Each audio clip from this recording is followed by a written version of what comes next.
Salve, salve, tribuneiros de plantão, sejam mais uma vez muito bem-vindos direto do TribunaCast Campos do Jordão, a 1.800 metros de altitude. Hoje, tribuneiros, vocês vão ter que me aturar, porque eu estou aí sem os nossos companheiros que dividem sempre a bancada conosco aí, né? Benilson Toniolo, Marcel Stras, Carlos Rosa, Tiago Lima. Mas nós vamos tentar aqui nos esforçar ao máximo aqui para que você, audiência, que sempre curte os nossos programas, goste, né, da presença aqui do mero jornalista, né, para estar entrevistando aqui uma grande convidada que daqui a pouco eu vou anunciar. Entre lá nas nossas plataformas digitais, TribunaCast Oficial, Spotify, Instagram, Facebook, TikTok, Deezer. Tem também uma novidade legal que é o Shorts, né, do YouTube. Ative lá o sininho, seja um tribuneiro, uma tribuneira, que nós ficaremos muito felizes, com certeza. E a nossa audiência só está bombando graças a Deus e graças a você que está aí do outro lado da telinha nos assistindo, ou você que está no carro agora, dirigindo, descendo a Serra da Mantiqueira, né, ouvindo pelo Spotify. Ok, tribuneiros? Tribuneiros de plantão, estamos aqui na segunda temporada do TribunaCast. Teremos muitas, mas muitas novidades, né, para atender às sugestões que nós estamos recebendo. Uma grande novidade também. Nós estamos, além do Brasil, nós estamos em mais 9 países nos acompanhando aqui. Isso significa que nós estamos aqui com o TribunaCast atingindo fronteiras. Isso para a gente é genial. A gente já tinha nos Estados Unidos um pessoal que desde o começo, desde lá atrás, desde quando iniciamos, estava nos acompanhando, inclusive mandando mensagens, sugestões de pauta, e agora nós estamos aí quase dominando aí o mundo em tribuneiros. Olha como legal, como isso é bacana. E hoje nós estamos em 2024, né? E nada melhor do que a gente está falando sobre positividade, sobre energias, né? Você aí que terminou aí, foi um ano difícil, de muita batalha, muita luta, né? E quer chegar agora, nesse 2024, né? Com pé direito, como dizem aí, com energia bacana, deixando fluir. Então nós chamamos uma grande profissional, né? Chegou hoje de São Paulo, realiza palestras aqui. Ela é muito conhecida na cidade, muito querida, porque ela morou aqui em Campos do Jordão durante muitos anos. Nós estamos falando hoje com a nossa querida amiga Márcia Granito. Tudo bem, Márcia? Eu tô ótima, e você? Tudo jóia, tudo tranquilo. Feliz de você estar aqui. Você chegou de São Também. Paulo? Agorinha há pouco. Agorinha há pouco. Quanto tempo você ficou aqui em Campos do Jordão? Você morou bastante tempo aqui. Eu acho que eu fiquei aqui perto de 16 anos. 16 anos, é? Foi a cidade em que eu passei a maior parte da minha vida num único lugar. Porque eu já me mudei muitas vezes. Eu nasci em São Paulo, morei em São Paulo um período, morei em São José dos Campos, morei em São Bento do Sapucaí, que é vizinho, e aí me mudei para Campos. Em Campos eu fiquei mais de 16 anos. Mais de 16 anos? E agora estou em São Paulo de novo. E o que você fazia aqui? No início eu trabalhava na hotelaria. Ah, é? Hotelaria? Bastante tempo eu fui hoteleira, né? É. Fui funcionária, administradora de hotéis. É, qual hotel aqui? O último hotel foi a Pousada Calimã, que é no Capivari. Ah, legal. Trabalhei 8 anos com 8 eles anos? lá. Aí resolveu retornar para São Paulo. Antes disso, antes de voltar para São Paulo, houve uma época em que a hotelaria, quem mora em Campos do Jordão conhece bem o ritmo do turismo. Eu costumo dizer que a gente trabalha na contramão, né? Quando todo mundo está descansando e passeando, vocês estão ali no batente. Estamos nós trabalhando. E isso, para a minha vida pessoal, estava começando a ficar difícil, né? Os filhos começaram a ir embora, então, final de semana, feriado, férias, eu não conseguia estar junto deles, então achei que seria bom eu mudar de ramo. Naquela época, eu já conhecia o budismo tibetano, já praticava meditação e, anteriormente a tudo isso, eu tinha a habilidade da costura. Então, eu juntei o útil ao agradável e montei uma confecção de almofadas para meditar. Isso aqui em Campos do Jordão ainda. Sim. E fiquei aqui com essa confecção por 6 anos. Que bacana. Depois, por situações pessoais e de questões que aconteceram pontualmente, eu resolvi voltar para São Paulo e estou em São Paulo há 1 ano e meio. E lá você faz o quê? Também a mesma atividade? Continuo com as almofadas, a gente confecciona almofadas para meditar. E como é que é? Essas almofadas têm um segredo, Márcio? Como é que é? Não, elas têm que ter... relaxam? Não. Elas têm que ter uma característica específica. Porque nós estamos aqui sentados numa cadeira que tem para a gente apoio, assento, deixa a gente com uma certa postura. Né? A prática da meditação geralmente é feita sentada no chão. Então, você precisa de uma almofada que te dê apoio. Então, o enchimento delas é diferente, o formato... São almofadas redondas, não tem nada de especial, mas com um enchimento um pouco diferente.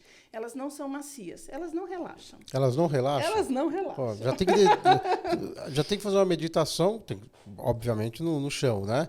E a postura para a prática da meditação ela é bem importante. Porque pensa que quando você imagina alguém meditando, essa pessoa está sentada de olhos fechados, certo? Sim. Então, se você está em silêncio, com o corpo quieto, você precisa ter postura correta para isso. Senão, em pouco tempo, a coluna começa a doer, os joelhos começam a doer, e aí você vai perdendo a sua concentração. É isso que eu ia te perguntar. Você acaba perdendo aí a concentração. Mas como é que é isso, Márcia? Fala-se muito... Nós tivemos aqui, no ano passado, com a monja Cohen, né? Delícia. Você mesmo chegou e já disse, ela é maravilhosa. Né? E ela estava falando também, né, bateu muito nessa questão da meditação. Qual é a função da meditação e o que ela nos traz, né? Porque eu sou um ligado no 220. Então o que acontece? Acho muito bacana, né, as pessoas que conseguem chegar nesse ápice, digamos, assim, desse relaxamento e tal. O que traz aí de benefício? Muita coisa. A primeira coisa que eu queria pontuar vamos desmistificar um pouquinho o que é meditação. Meditação não é ficar só em silêncio. Meditação não é não pensar em nada. A nossa mente, ela tem como função pensar. Pulmão respira, coração bombeia sangue, mente pensa. Se o seu coração para de bater, o que acontece? A gente morre. Pulmão não para de respirar, mente não para de pensar. Então, a gente não para de pensar. A prática da meditação é um exercício para que a gente consiga trazer a mente para um único ponto. Porque nós estamos aqui conversando e, no meio da nossa conversa, de repente, vai surgir um pensamento. Puxa vida, esqueci de fechar a janela da casa. Vai chover, não tem ninguém lá em casa. Não é assim que acontece? Exatamente. O que a prática da meditação traz para a gente? A experiência ou o exercício de trazer a mente de volta para aquele ponto que eu estou usando, a gente chama isso de âncora, trazer de volta o pensamento para essa âncora. Normalmente, as âncoras usam respiração e uma contagem. Então, você inspira e conta, expira e conta. E quando a sua mente vai embora, você traz ela de volta. É foco? Mantendo um foco em um único ponto. Porque a gente pensa... Isso é meditar. Ah, tá. Entendeu? Então, não é você fechar os olhos, ficar em silêncio e não pensar em nada. Ninguém consegue. Não tem essa possibilidade. Então, é a prática de um exercício. A gente tem um método, a gente tem uma forma, um método mesmo. Seria tentar, se situar novamente, assim? Você foi lá, lembrou da janela que você esqueceu de fechar, e aí você percebe que você fez isso, e você fala para sua mente assim, opa, agora você vai só observar a respiração. Aí você respira o ar entrando, você observa o ar entrando, observa o ar saindo. A gente usa uma contagem, justamente para me dar artifício para essa mente prestar atenção em alguma coisa.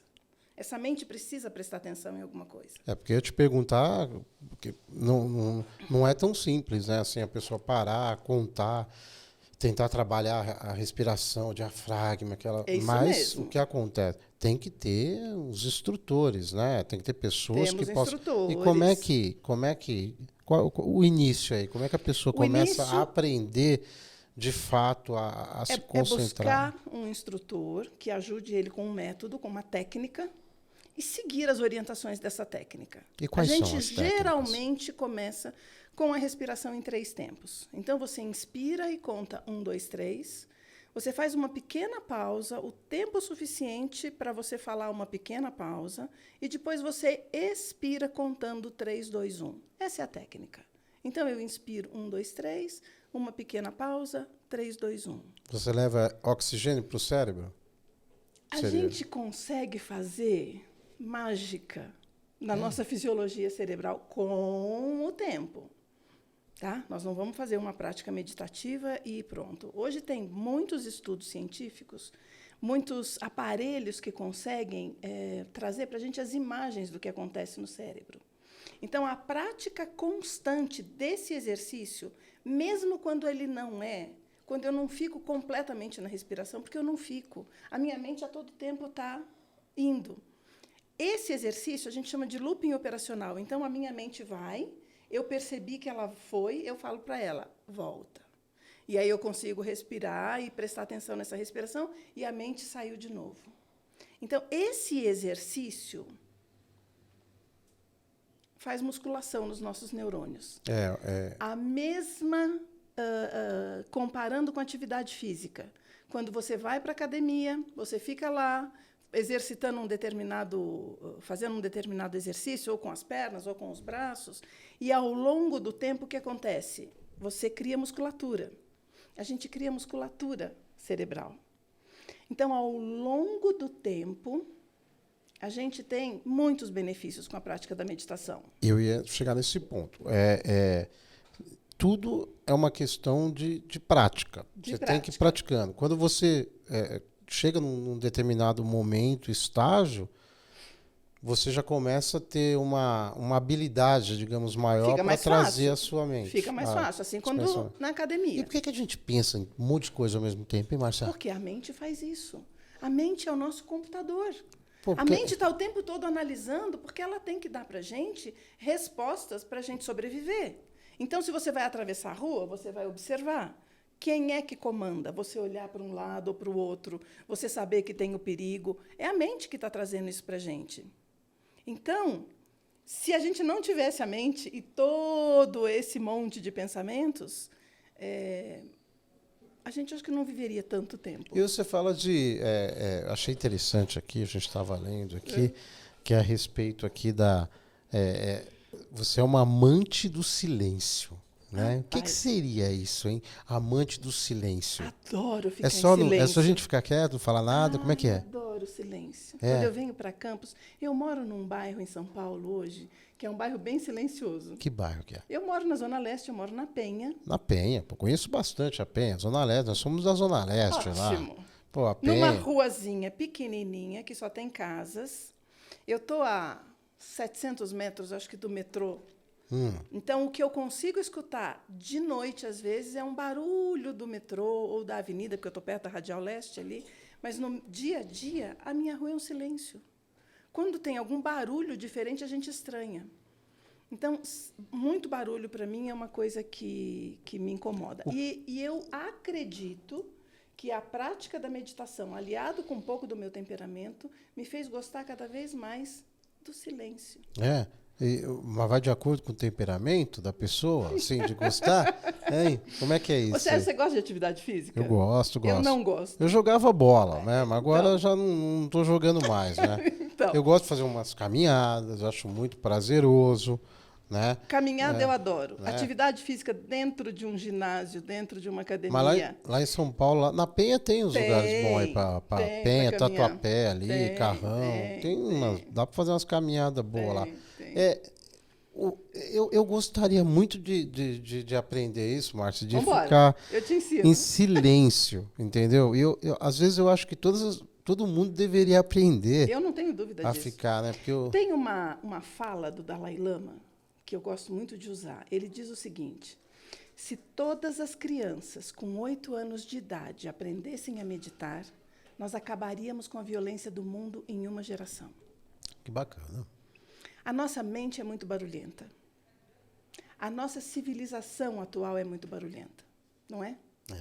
O que a gente estava falando agora sobre Netflix, sobre filmes, sobre séries? Sim. A gente está sempre tentando se ocupar com alguma coisa que traz barulho. A prática da meditação ajuda a gente a ter contato com o silêncio interno. Nós temos um silêncio interno. Para eu saber quem eu sou, eu preciso tirar um pouquinho desses ruídos. A gente consegue descobrir isso, quem que somos? Ao assim? longo de uns 120 anos, eu acho que né? sim. Como é que... quem que eu sou, de onde eu vim, né? Na verdade, assim, você falou uma coisa interessante. Você falou a respeito da... o mundo é barulhento. O mundo é barulhento. São muitas informações, muitas pessoas, essa relação interpessoal, aquela coisa, e você se depara com, ainda mais São Paulo, né? Eu fugi de São Paulo justamente para buscar algo que fosse mais tranquilo. Aí, mas quando você vai ali você pega aquela Radial Leste, Marginal e tudo mais, aquela loucura, aquele buzinaço, né? Um vai e vem, desenfreado, assim, chega a ser insano, é uma coisa... Lógico, é maravilhoso, São Paulo é maravilhoso, mas é uma cidade enorme, frenética, né? Então ela está em franco desenvolvimento 24 horas, né? Então as pessoas buscam um pouquinho. Na questão da pandemia, a pandemia propiciou muito isso também. As pessoas começaram a sair um pouquinho para ir morar em outros lugares. Muito. Quem tinha condição de comprar uma casa no interior, alguma coisa assim, né? Que às vezes compensaria mais comprar, por exemplo, você pega aqui no Vale, você está... Tudo bem, São José é grande, mas você pega em São José dos Campos, é mais fácil, é mais rápido, mais fácil você chegar no centro de São Paulo, né? Minha filha mora em São José dos Campos. E trabalha em São Paulo? Não. Da minha casa até a casa da minha filha, eu levo 1h20. Recentemente, eu precisei levar um trabalho para um tapeceiro em Itaquera. Num dia horrível. Saí da minha casa e fui até Itaquera, levei 30 minutos. Aí eu precisei comprar material no centro. Eu levei 1h40, porque estava com trânsito. Então, é mais fácil de São Paulo, às vezes, ir para São José dos Campos do que você andar dentro da cidade. Então, por que o mundo é tão estressante assim, Marcela? Por que Ficou tudo muito rápido, Sérgio. Tudo muito rápido. Isso atrapalha a nossa saúde mental. Completamente. Como é que você escuta a mensagem do WhatsApp? Você escuta em 2x? Escuto. Isso acaba com o seu cérebro. É mesmo? Deixa eu só te falar. Opa, tribuneiros ali, ó. Tribuneiro, você que... Pô, mas os caras também... Márcio, mas também... Ó, manda aí parece uma bíblia, meu. Manda pra mim um áudio. Manda pra mim um áudio de 2 horas, meu.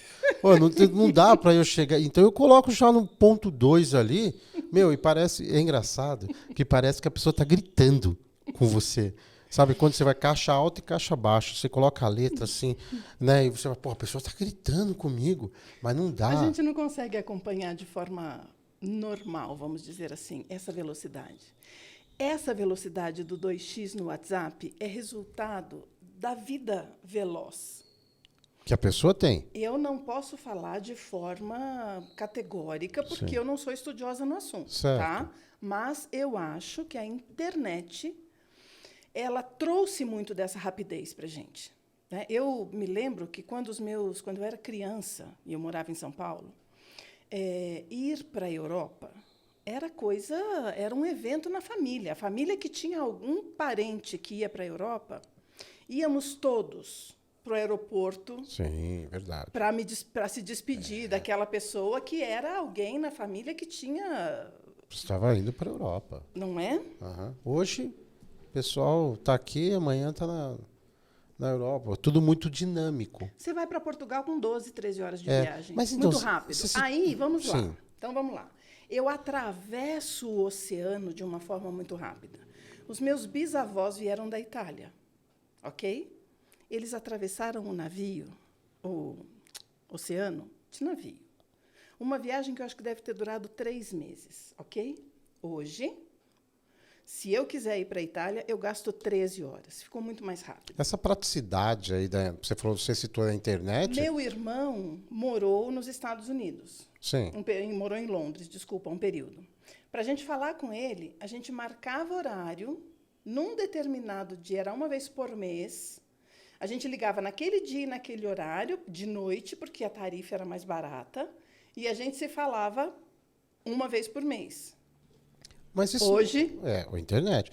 Mas aí não é uma questão de praticidade, evolução, com certeza. né? De desenvolvimento. Eu vou Porque fazer uma brincadeira que eu escutei uma vez e eu achei o máximo. Diz que Deus criou a internet. Veio o diabo e criou o WhatsApp. eu também acho.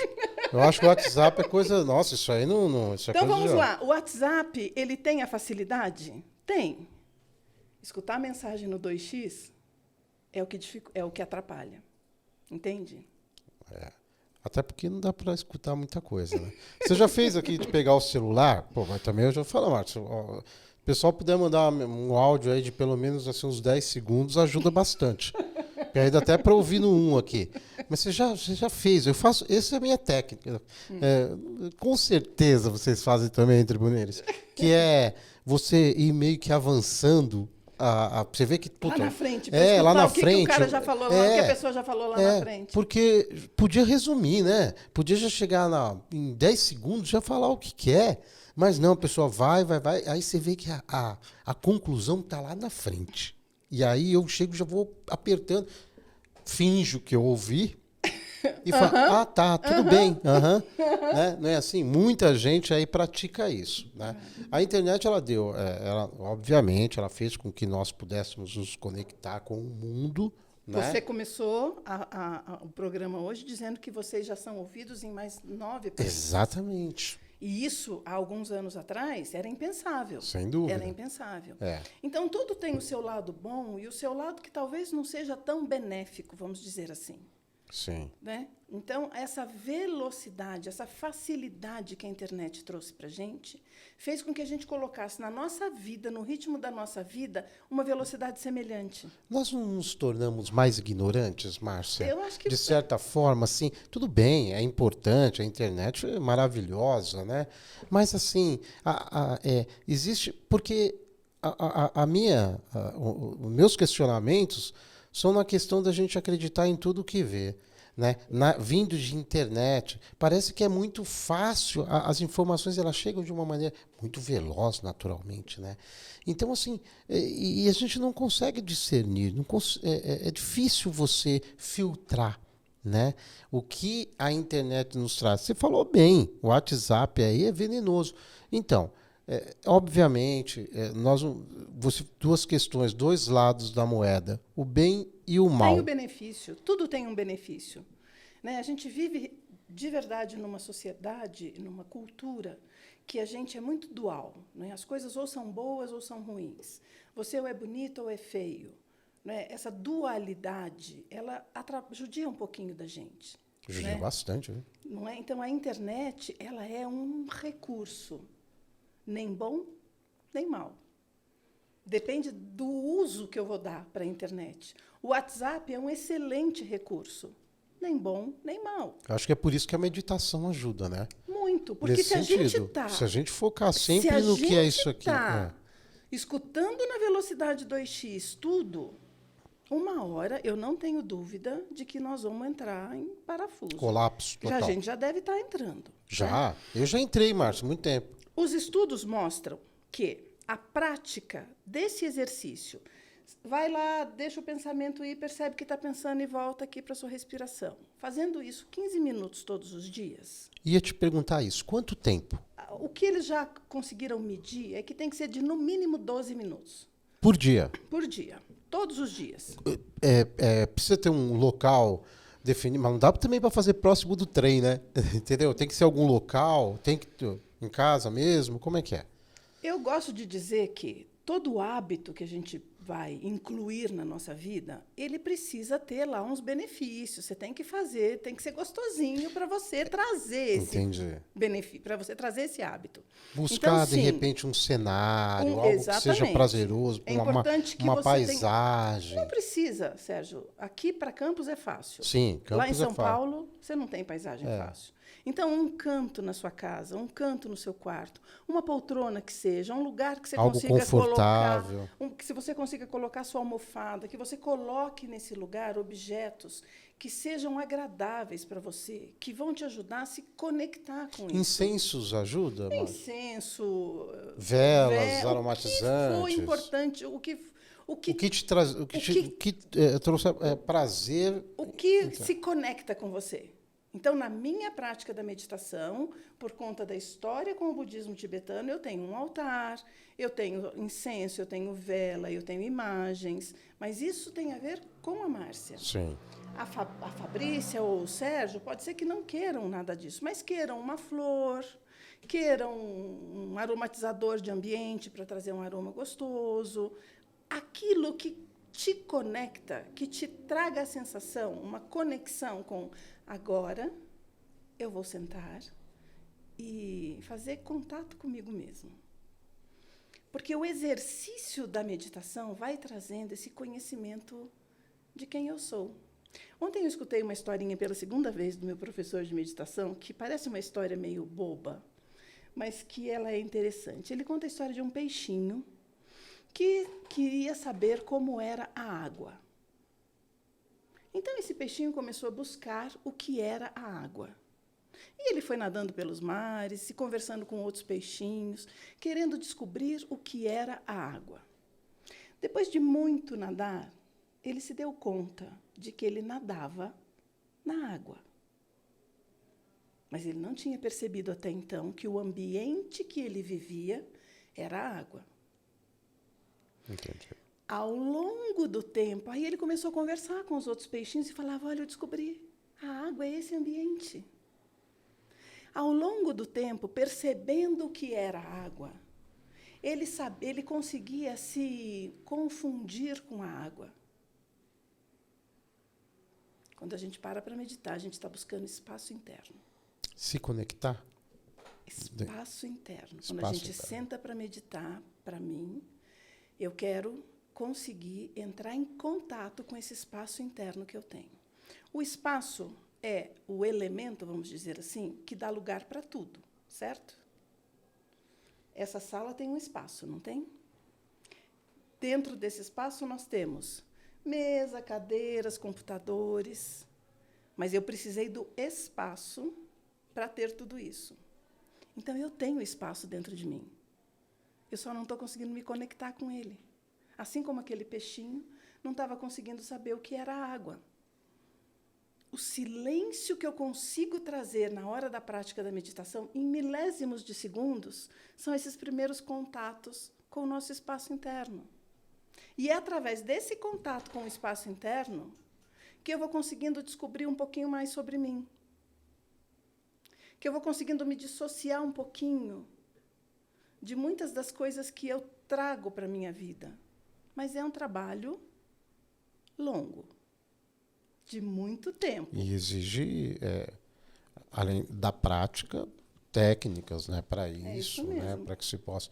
Quando nós entrevistamos a monja Cohen aqui, foi muito interessante porque ela acabou virando palmeirense, né? Então aqui ela tem uma parte da turma, inclusive eu aqui, que é palmeirense. E ela tinha, uma semana antes, até o Globo Esporte da Globo, né, fez uma matéria com ela. Ela foi no estádio. O Abel, o técnico do Palmeiras, ele é muito estressadinho, briga em campo, então é expulso sempre, aquela coisa toda. Fomos campeões aí de novo em Tribuneiros, que é palmeirense aí, ó, é nóis, hein? Mais um título aí, ó, do Odeca. O pessoal tá falando. Tem uns corintianos aí, uns são paulinos, tipo o Renato da Tomotec, que chegou para mim hoje e falou assim, agora eu fui ver lá a história, realmente vocês não têm 12 títulos, vocês só têm 8.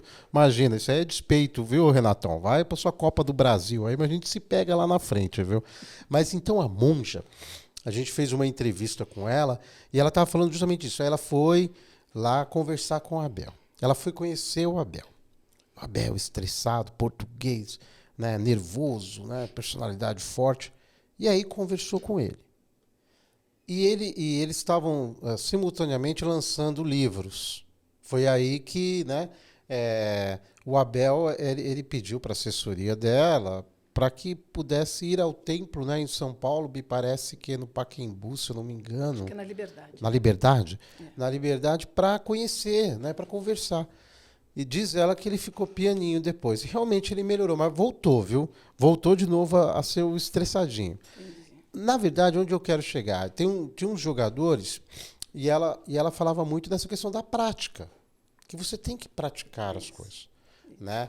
Então eu vejo muito, eu acho muito interessante porque assim é um depoimento pessoal. O mundo é muito veloz. Nós buscamos, Márcia, e isso é muito ruim, sempre atingir metas, né? É uma corrida incessante para atingir metas. Isso porque nós temos uma cidade pequena, interiorana, mas guardadas as devidas comparações com São Paulo, e eu vim do mercado financeiro em São Paulo que era pior, Tá. né? Então, assim, mesmo aqui a gente tem as preocupações, né? Preocupações de contas, preocupações de receitas, preocupações, as despesas, o que pode, o que não pode. Isso vai entrando na cabeça da gente, a gente vai ficando tão. E você chega no final da tarde completamente cansado, completamente assim, esgotado, fisicamente, mentalmente, às vezes mais o mental Do que o físico. do que o físico, né? Como trabalhar? Tem a meditação, claro. Mas assim, como trabalhar melhor isso? Como trabalhar o ser e o ter? Observando. Aprendendo a se observar. Quando eu começo a meditar, depois de um período, eu começo a ter um pouco mais de conhecimento do que eu sou. Eu vou te dar um exemplo meu. Eu uso, por um período, eu usei uma técnica de respiração que a gente chama de respiração dos 4 tempos. Então, eu conto 1, 2, 3, 4, seguro a respiração 1, 2, 3, 4, expiro contando 4, 3, 2, 1, e depois eu seguro o pulmão sem vazio, contando de novo 1, 2, 3, 4. Vamos fazer essa técnica para os nossos tribuneiros? Márcio, eu gostaria que você olhasse lá para a sua câmera. Ai, tá bom. E aí você ensinasse. Qual que é? Aqui? Essa Ah, aqui, tá isso. bom. Ensinasse aí como é que faz isso. Então, vamos lá. Eu vou fazer a mais simples, é a técnica dos 3 tempos, tá? Para quem está começando. Então, você vai inspirar. Lembra que a nossa respiração, para a prática da meditação, tem que ser a respiração abdominal. Ou seja, a hora que eu inspiro, o meu abdômen cresce. Então, é uma respiração mais profunda. No nosso dia a dia e na confusão, a gente respira muito curto. A gente não respira... E rápido, né? É rápido. Então, já é um exercício relaxante começar a prática da meditação. Porque primeiro você vai diminuir o ritmo da sua respiração. Então, você vai respirar, você vai inspirar pelo nariz, contando 1, 2, 3. Aí você segura um pouquinho, lembra, uma pequena pausa, e solta. 3, 2, 1. Quando eu solto, o meu abdômen se contrai. Primeira coisa que a gente precisa fazer é treinar esta respiração. Inspiro e solto. A técnica mais completa é 1, 2, 3, seguro um pouquinho, 3, 2, 1. Então, eu vou fazer aqui de olhos fechados e não vou contar com a voz, né? Eu vou contar mentalmente, eu vou inspirar.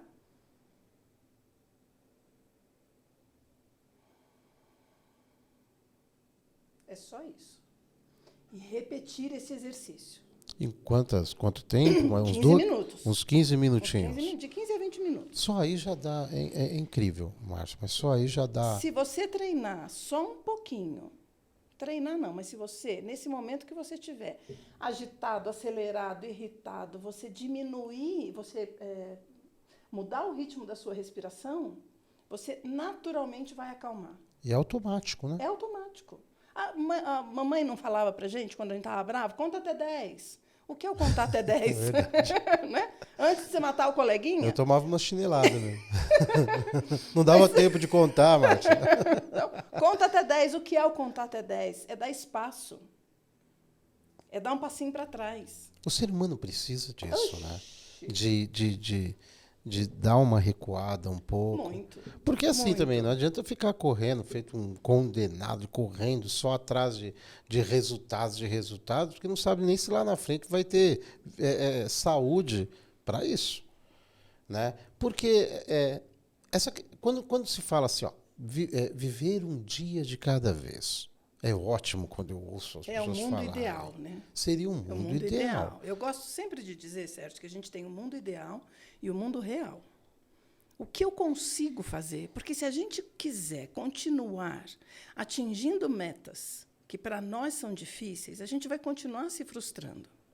Então, viver um dia de cada vez é o mundo ideal e é necessário que a gente exercite. E como fazer Mas isso? é possível você viver um dia de cada vez todos os dias? Então, Não. Você está chegando ao final do mês que você tem que pagar o aluguel e o dinheiro não está suficiente. Não é assim que a gente vive? isso. O seu carro quebrou, você tem que levar ele para a oficina e Mais gastos. mais gastos. O que grande parte da população vive hoje são dificuldades financeiras. Sim. Né? Então, você consegue o tempo todo não pensar naquela conta que você tem que pagar? Não consegue, mas a gente consegue fazendo pequenos momentos de pausa. Esses pequenos momentos de pausa, respira. Primeira vez você faz com raiva até. Então, respira aí 2 minutinhos, 1 minutinho. Coloca um cronômetrozinho, vai apitar 1 minutinho.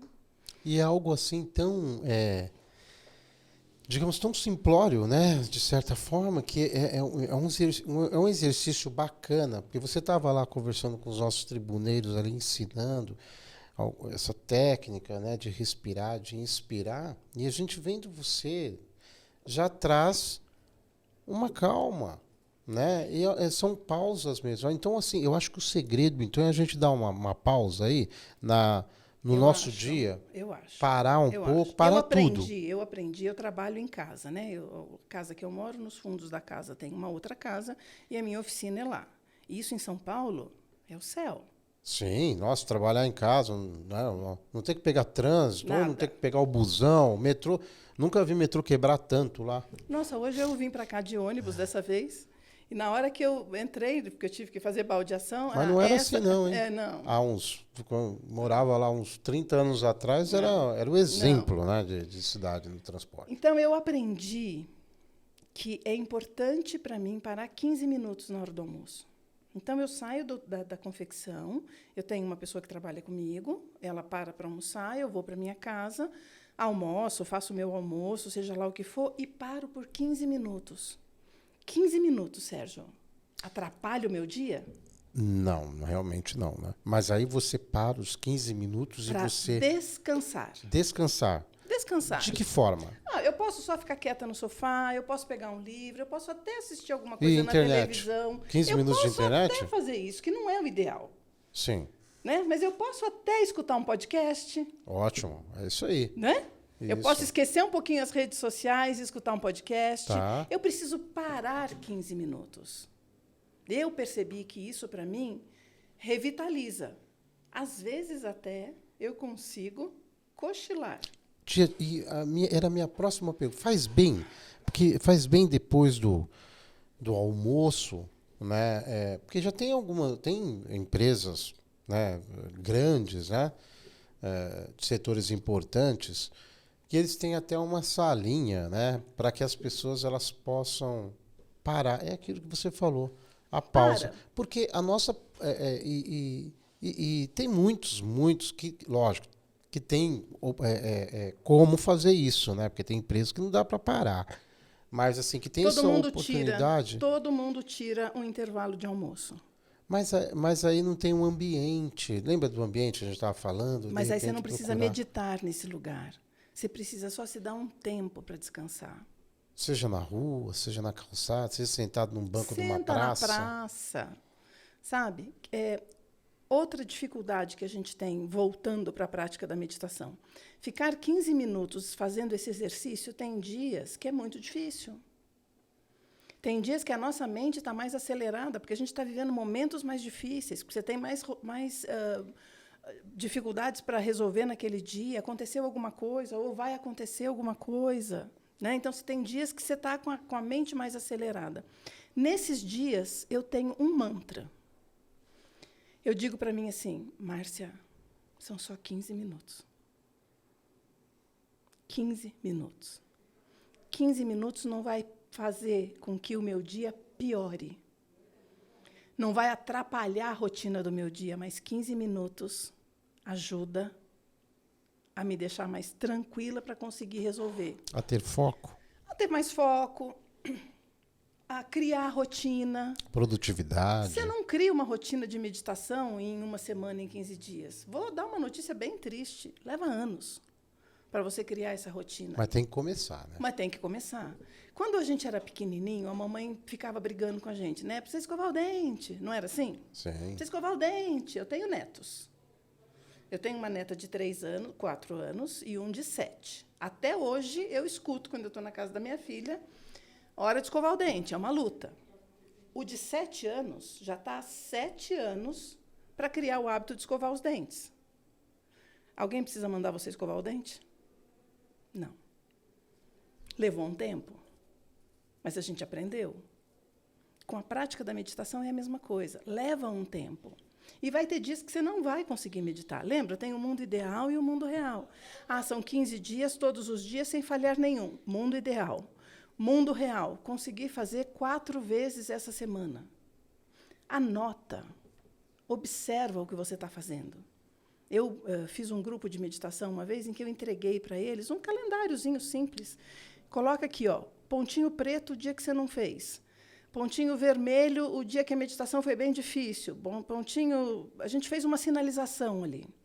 Você olha e você consegue perceber o quanto você fez. Seu desenvolvimento. O seu desenvolvimento. É. Então, criar um hábito requer um esforço. E aí eu preciso entender o porquê que eu quero ter esse hábito. Por que eu quero ir na academia? Eu tenho um problema com a academia. Eu não gosto de atividade física. Então, eu preciso criar para mim argumentos para eu ir.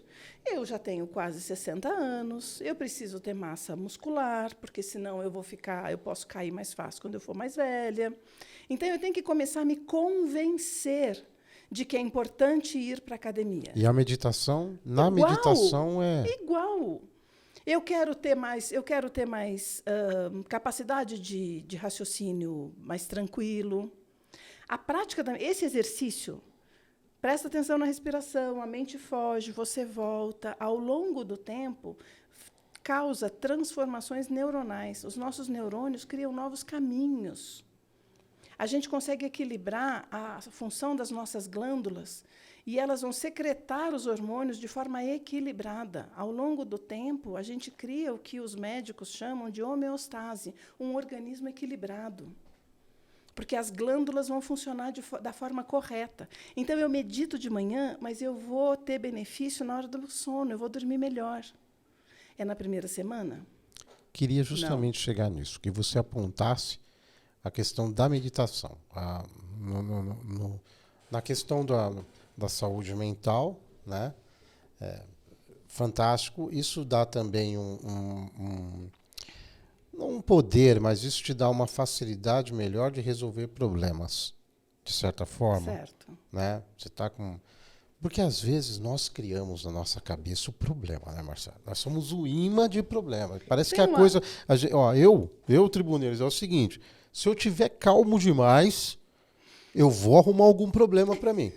Eu vou arrumar, porque eu não vou... Não é possível, eu estou doente. Se eu ficar calmo, eu posso pensar assim, tranquilamente e tal. Não, algum problema eu estou arrumando. Então, a gente tem, assim, obviamente, não vou aqui generalizar, não, é brincadeira, mas temos um poder imenso de atrair, assim, problemas e problemas, quando, na verdade, como dizem, fazemos uma tempestade num copo d'água. Eu estou tentando lembrar de quem é a frase, mas eu não estou conseguindo. Então, vocês, por favor, pesquisem na internet. Mas teve alguém que falou assim, durante a minha vida eu tive muitos problemas. Uma grande porcentagem deles nunca aconteceu. Exato. Então, a gente sabe... 80% deles não chegou a acontecer. A gente gera uma confusão mental de coisas que a gente nem sabe se vai acontecer. É uma antecipação, um sofrimento, né? E isso tem a ver com a ansiedade. E se você aprende a meditar, e se você percebe que é possível você parar esse pensamento, qual que é o exercício da meditação? Ah, a mente foi lá na geladeira que eu esqueci de desligar. Estou falando de dona de casa, né? Sim. O que a dona de casa fica pensando quando está em casa? Puxa vida, Não desliguei o ferro. Não desliguei. Ai, não desliguei o ferro. Não Exatamente. fechei a porta. Isso. Problema, isso aí tem a ver com o problema de toque também. Aí eu lembro, só que aí eu penso assim, não, agora não é nisso que eu tenho que pensar, eu tenho que observar a minha respiração, não é isso? Ao longo do tempo, esse exercício fica mais fácil. E aí, quando você está criando um problema, você fala assim, para, você não precisa continuar. O que realmente pode acontecer? O que é real em tudo isso que eu estou pensando? A ansiedade, a minha forma bem simples de traduzir a ansiedade, é muito futuro. É estar muito no futuro. Não é isso que é ansiedade? O que vai acontecer amanhã e agora, o que eu vou fazer depois que acontecer isso? Se eu esqueci de desligar o ferro, vai queimar a tábua, vai queimar... É o que nós estávamos falando da questão do viver um dia de cada vez. Mas, Márcia Granito, estamos aqui, tribuneiros, aqui com a Márcia Granito. Você vê um papo bacana, maravilhoso aí para você, aí para todos nós, né, que chegamos aí em 2024 e principalmente assim, um 2023 difícil, complicado, né? E um fechamento de ciclo. Eu costumo dizer isso, né, Márcia? Porque eu acho que o final de ano, ele serve assim, na nossa cabeça, sei lá, eu estou começando a defender teses. Vambora. Como um fechamento de um ciclo. Posso ler um poema? Claro. Recebi esse poema essa semana, falando justamente sobre o final do ano e o início do ano. Perfeito. Por que a gente vive ciclos? Sim. Certo? O que realmente muda do dia 31 de dezembro para o dia 1º de janeiro? O quê? Eu gosto atualmente de dormir, que nem eu faço nas outras noites, né? Durmo um pouquinho mais tarde, mas durmo. Para muitas pessoas, muda que tem uma festa, muda que tem alguma coisa assim. Mas, tecnicamente, não muda. Certo? Se a vida fosse uma linha horizontal, talvez fosse muito mais difícil para a gente. Os ciclos, a natureza é cíclica. A gente tem 4 estações do ano, ou pelo menos tinha, né? Em algum momento a gente tinha. Você lembra disso? Que tá aqui, faz um tempinho que a gente não tem mais essas 4 estações. Inverno, verão, outono. O negócio está né? complicado. Tá difícil. A natureza tem um ciclo. Nós somos seres naturais. Então, o ciclo é importante para que a gente perceba essa volta ao sol. E aí eu vou ler porque... Por favor. Depois da esteja conversa... à vontade. O poema chama O Tempo, de Carlos Drummond de Andrade. Quem teve a ideia de cortar o tempo em fatias, a que se deu o nome de ano, foi um indivíduo genial. Industrializou a esperança, fazendo-a funcionar no limite da exaustão. 12 meses dão para qualquer ser humano se cansar e entregar os pontos. Aí entra o milagre da renovação e tudo começa outra vez, com outro número e outra vontade de acreditar, que daqui para diante tudo vai ser diferente. Para você, desejo o sonho realizado, o amor esperado, a esperança renovada. Para você, desejo todas as cores desta vida, todas as alegrias que puder sorrir, todas as músicas que puder emocionar. Para você, neste novo ano, desejo que os amigos sejam mais cúmplices, que sua família seja mais unida, que sua vida seja mais bem vivida. Gostaria de desejar tantas coisas, mas nada seria suficiente. Então, desejo apenas que você tenha muitos desejos, desejos grandes, e que eles possam mover você a cada minuto ao rumo da sua felicidade. Muito bem. Muito bem. É o que a gente estava. Eu adorei essa parte aqui. O indivíduo que inventou isso. Porque que na verdade, cortou o tempo em fatias. Pois é. Porque dá essa. Para nós, acaba sendo isso, né? Por exemplo, nós começamos um novo ano. Mas, na verdade, a a impressão ou a sensação é de que nós temos mais uma chance de fazer melhor. Ou seja, a gente faz aniversário todo ano, não é isso? Sim, Todo ano a gente muda de idade. sim. A gente não tem a idade que tem hoje de um dia para o outro. Então, É um processo. nós fomos vivendo vários ciclos. Vários ciclos. Vários ciclos. Quando a gente é criança, a gente quer fazer 18 anos. Né? Quando Depois a de gente 18, ele não quer fazer mais nada. Queria Não. ficar nos 18. Quando a gente já está chegando nos 60, aí você fala assim, puxa vida, podia ter voltado. Eu fiz 50, viu, Márcia? Ó, é um pulo para mim. Eu já não queria mais, eu não quero nem fazer aniversário. Mas é a regra, não é isso? A vida é assim. A gente não consegue não viver todos esses anos. Eu costumo brincar com as pessoas e dizer que a única forma de não envelhecer é morrer cedo. Se não morremos cedo, estamos envelhecendo. Então, a gente foi vivendo ciclos e a gente foi aprendendo com esses ciclos. A gente foi adquirindo habilidades. A gente foi criando novas possibilidades. Com o Ano Novo é igual. Aprendizados. Eu acho. É. Eu acho. E aí eu olho para trás, para aquele ano que eu já vivi, faço um resumo dele. Acho isso sempre bem importante. O que foi que eu acertei? É uma retrospectiva, Uma retrospectiva. Aí, né? O que foi Às que eu vezes acertei? dolorosa pra caramba. Muito. Puta, muito. mas como eu fiz de cagada, né? Fiz tanta coisa, tanta merda, meu. Porra, não deveria ter feito isso, Márcia. E, Mas eu consigo fazer um pouquinho, Sérgio, diferente no próximo ano. Um pouquinho. Um pouquinho consegue. E se a pessoa ainda insiste aí no ano que passou, hein? Tem que internar. Se a pessoa insistir nos mesmos erros e tal, eu acho que nos dá isso mesmo. Nos dá essa... Esperança. O essa Carlos Drummond falou esperança. aqui, olha. Deixa eu ver Fatiar se eu em 12 meses, fatiar o tempo. Fatiar o tempo? Nosso tempo, ele é fatiado? Eu acho que é. Nosso tempo, assim, vivemos o tempo, porque nós estamos falando de idade agora, né? Nós estamos falando da idade e tal, brincando aqui, que a gente não quer fazer aniversário e tudo mais. Mas como envelhecer bem?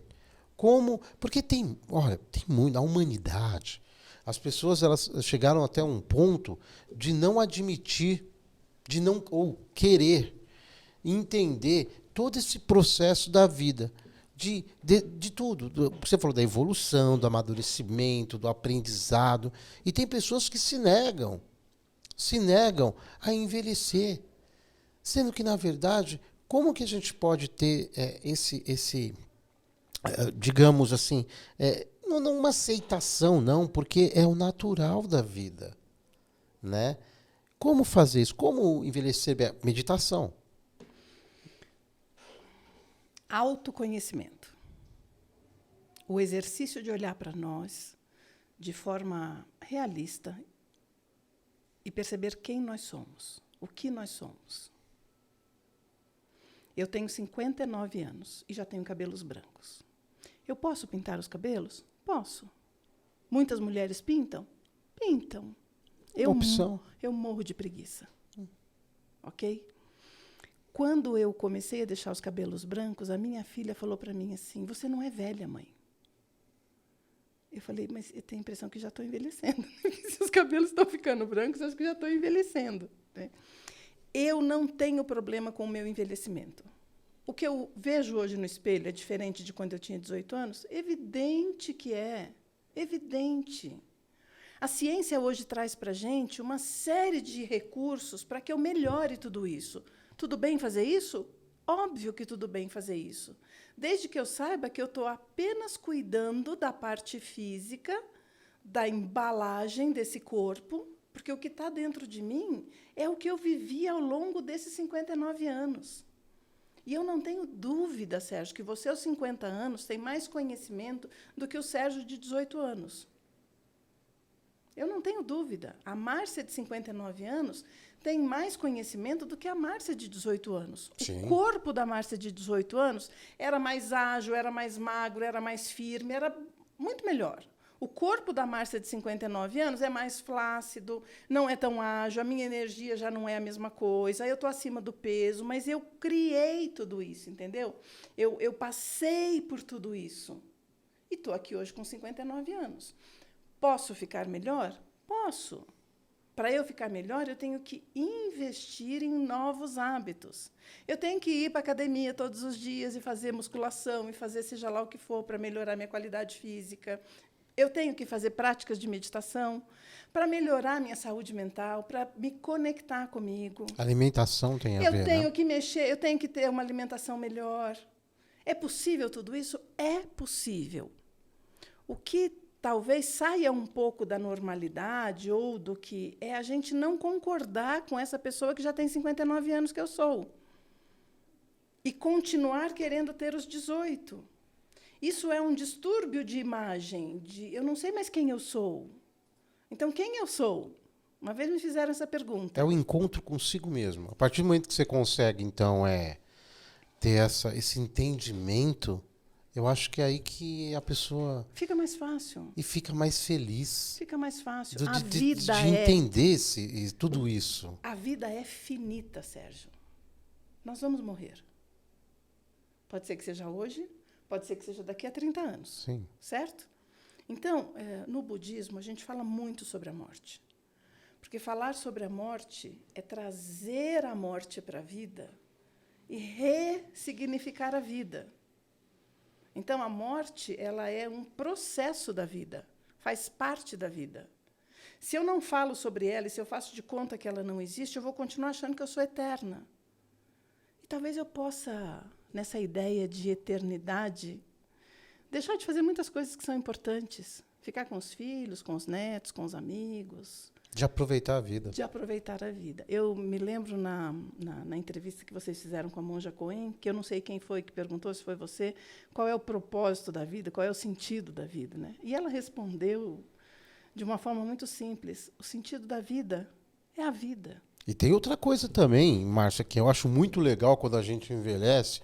Vou ter que falar aqui um palavrão, você me desculpa, mas ó, Vambora. quando você ficar velho, e o Emílio Surita, nosso querido Emílio Surita do Pânico da Jovem Pan, também postou algo nesse sentido aí, foi maravilhoso. Quando você ficar velho, Márcia, você pode dizer foda-se para todo mundo. Tipo assim, você não precisa mais querer ficar agradando ninguém. Quando você tem seus 20 e poucos anos, seus 30 anos de idade, você fica naquela mimimi, naquela coisa, ai meu Deus, será que a pessoa vai achar o que eu estou fazendo? Será que eu vou obter a aprovação da pessoa? Será que, mas eu tenho que agradar a todo mundo, né? Porque senão, aí eu fico muito preocupado com julgamentos de pessoas. Então eu acho que esse amadurecimento, esse entendimento, eu acho genial o que ele falou. Né? Que é você mandar a merda mesmo, você não se importar, não se importar tanto com o que as pessoas elas vão achar de você. Isso é quando você consegue ter esse entendimento e esse equilíbrio. Como é que eu consigo não me importar? Quando é que eu consigo não me importar tanto com a opinião do outro? Quando? Quando eu sei quem eu sou. Exato. Quando eu conheço as minhas habilidades, quando eu conheço as minhas características. Então, se você falar assim para mim, você é preguiçosa. Ah, eu sou preguiçosa. Ok. Você está falando uma verdade. Morro de preguiça de pintar o cabelo, morro de preguiça de fazer uma porção de coisas. Então, isso não me ofende, porque eu conheço. Você sabe quem você é. Se você falar para mim assim, você é super rápida, você é ágil, eu vou falar, o Sérgio não me conhece. Mas se eu não sei quem eu sou, eu vou falar, obrigada. Então, eu sou ágil? Não, não sou. Eu tenho um movimento, eu tenho uma velocidade, que eu aprendo a conviver com ela e a respeitá-la e a saber como ela é. Um dos meus filhos, uma vez, fez uma brincadeira comigo tão engraçada sobre o tempo. Ele falou assim, mãe, você é tão lenta, mãe, você é tão lenta, que você vai levar 3 anos para querer isso que você está querendo aí. E, naquela hora, eu parei. Falei, pô, não é que ele tem razão? Eu tenho um funcionamento. Se eu tenho conhecimento de como ele é, eu posso fazer algumas coisas para melhorar se aquilo está atrapalhando a qualidade da minha vida. Acho que nós temos que respeitar o ritmo de cada um, né, Márcia? E se alguém vem e fala assim para mim, você é preguiçosa, ele não está me ofendendo. Se eu estou em paz com a minha preguiça. Entende? Essa questão, gostei dessa parte. Alguém chama de preguiçoso, chama de você, você Você não quer saber nada da vida. Ah, mas você é assim, você é assado. Pô, durante o decorrer da minha vida eu só ouvi isso aí, viu? Essas. Aí, eu sou um cara, Márcio, que eu fico nervoso. Agora eu já tô mais ficando calmo. Eu vou fazer Eu tô meditação. achando, Sérgio, Eu que a vou gente dar uma vai ter respirada. nós vamos ter que Vou marcar um horário, você vai respirar aprender a para meditar. poder, porque meu, tem uma coisa que me deixa na bronca, mas na bronca, é alguém querer achar que tem a capacidade, né, o moral de apontar o dedo, de julgar. Porque, infelizmente, o mundo, o ser humano é assim. Depois eu queria saber, dentro do que a gente está falando aqui, desse trabalho justamente com pessoas. As constelações. As constelações. Então, eu tenho uma bronca, Márcio, uma bronca quando alguém, qualquer coisa, eu acho que eu tenho um problema. Eu tenho um problema mental, eu sou doente, porque não é possível. Todos nós. Se a pessoa chegar para mim, eu posso estar calmo, posso estar zen, igual a você, Márcia, igual a monja. Posso estar tranquilo, respirando, tal, suave na nave. A pessoa chegou e me falou alguma coisa. Você é assim. Eu vou te contar Eu fico puto, eu quero matar a pessoa, porque o que eu acho? Esse é um ponto de vista, claro. Estamos aqui para errar e acertar. Na minha análise, é o seguinte. Primeiro que a pessoa não tem nada a ver com a minha vida. Isso. Geralmente, quando a gente quer se defender, fala, você paga a minha conta? Isso. Você paga, quer pagar uma conta? Eu Quer vou pegar fazer, meus boletos? Eu te quer dou pegar eles meus aqui. boletos? Eu vou fazer o seguinte, eu vou colocar um monte de contas, assim, luz, água, operacional, internet e tal. Cada um que falar de mim, eu dou uma conta. Ó, paga lá, vai lá, paga lá. Então, assim, isso realmente me deixa com bronca, porque eu tento me esforçar ao máximo, porque eu já fui também muito julgador. Eu já julguei muito pessoas. Eu já analisei. Lembra, quando a gente estava iniciando o nosso papo, que está maravilhoso, Márcia, eu tinha falado que eu estou parecendo aqueles caras de série de CSI, fazendo perfil das pessoas. Porque, e a gente brincou que gato escaldado tem medo de água fria. Eu tomei tanta porrada lá atrás, que hoje eu chego na pessoa, fico... eu já vou com... meio que, como dizem, pé atrás. Eu já vou na defensiva, porque eu pouco acredito, infelizmente, e eu preciso mudar isso, eu pouco acredito no ser humano. Eu adoro cachorro.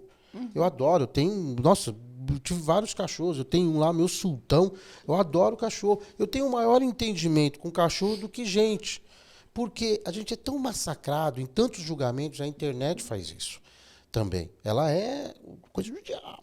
Ela vem, entendeu? Né? Então eu queria entender de você, você que é um profissional da área, você que trabalha com relações, com constelação, e é muito legal isso, eu queria que você explicasse para os tribuneiros como a gente deve agir. Quantas horas a gente tem para falar sobre isso? Fique à vontade.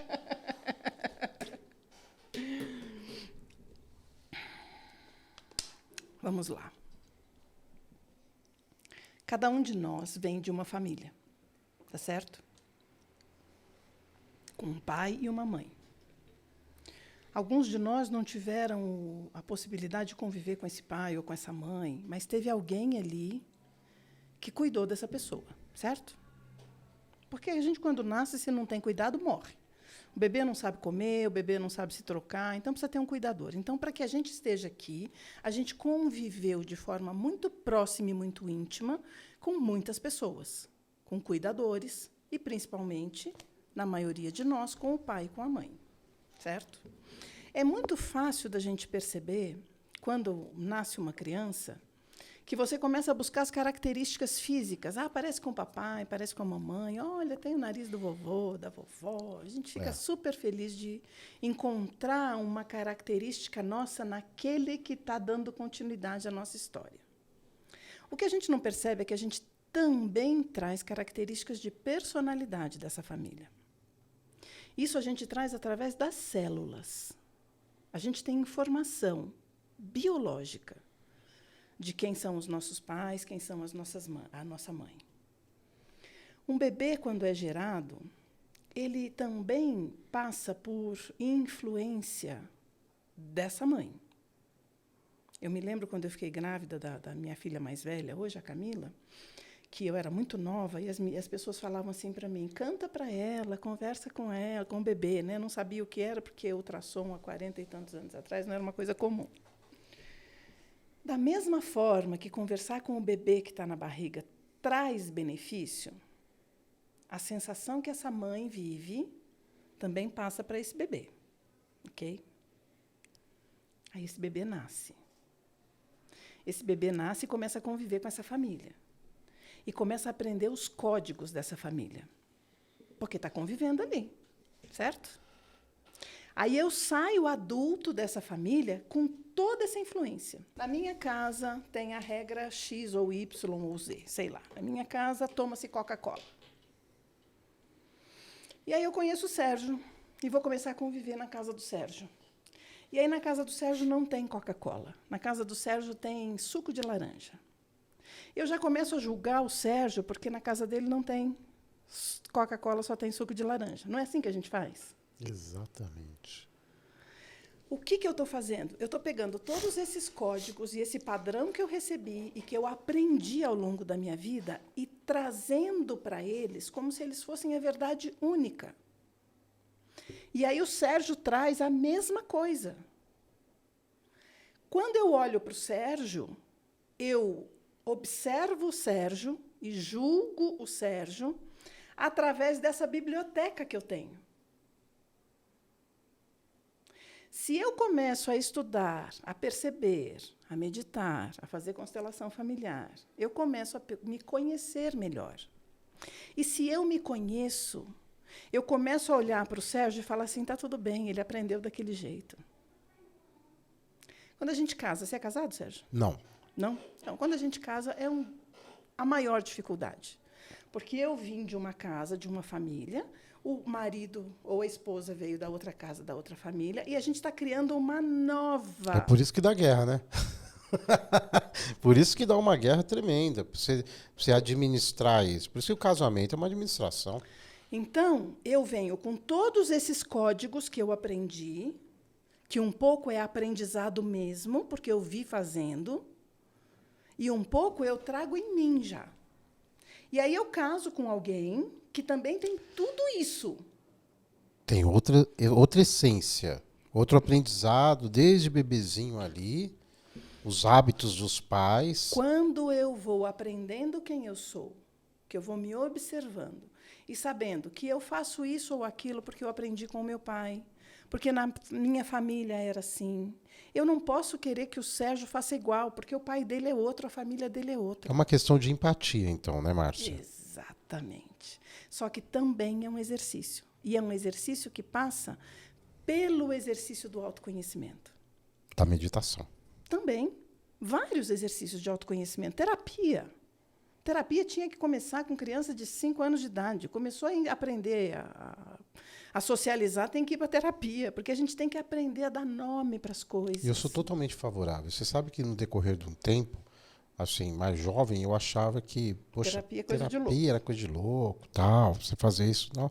Eu virei perito em terapia. Eu faço terapia toda a semana. É isso aí. Toda semana, E você não, há mais de um ano. E você não observa em você novos conhecimentos sobre você? Muito aprendizado. Muito aprendizado. Já cheguei lá na terapia, lá, porque às vezes eu coloco a terapeuta no divã, né? Às vezes é de tanto que eu falo, você vê que ela está quase morrendo ali. Aí eu que estou prestando a consulta, mas assim, é formidável.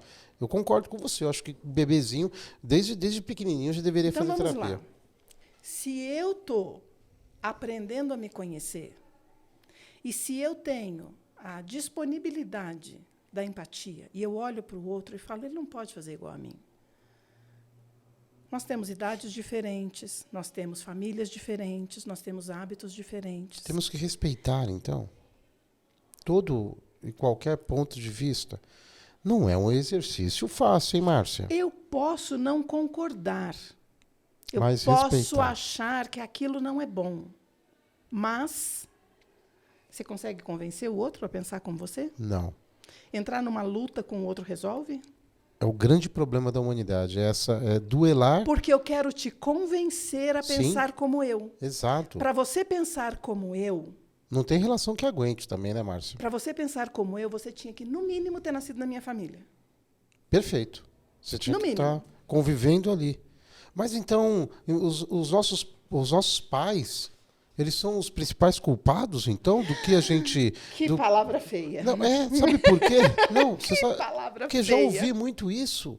Nossa, são os responsáveis por situações que nós trazemos para nós, porque nós temos traumas disso, traumas daquilo. Vamos lá. Porque a mim, eu nunca tive problema com relação a isso. Porque é aquela velha história. Ah, a pessoa lá tomou. Não é que eu sou favorável, não, Marcelo, mas eu apanhei pra caramba, meu. Apanhei pra caramba. Minha mãe não me batia 29 dias, mas no final do mês ela descontava tudo. Todos. O chinelo tinha um radar, entendeu? Era um negócio assim que via bem legal, né? Então, assim, nós tivemos uma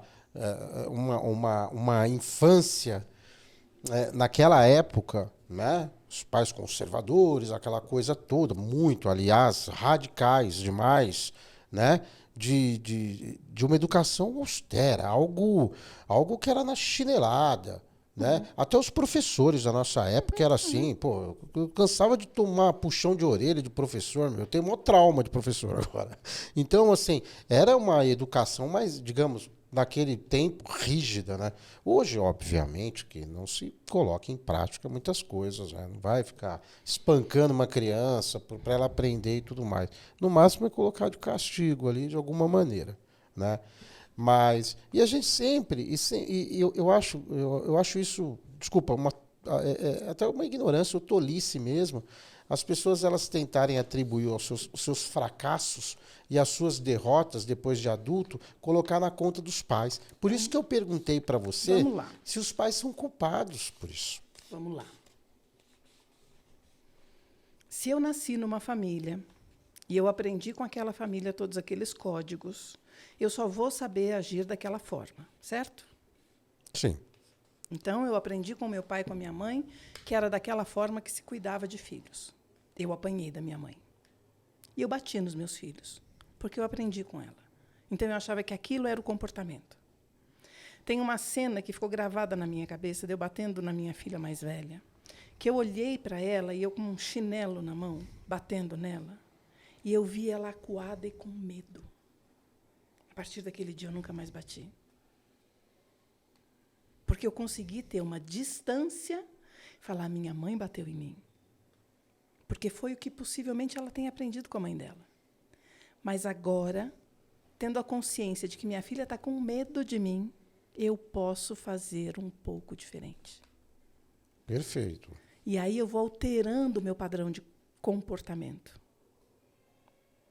Então, eu aprendi com a minha mãe e com o meu pai a funcionar daquela forma. E algumas relações são muito difíceis. A gente sabe disso. Né? Eu costumo dizer que a gente tem dois grandes... Eu não gosto muito da palavra culpado, mas a gente tem dois grandes culpados na nossa sociedade. Um é o Walt Disney, que diz que no final todo mundo fica feliz para sempre.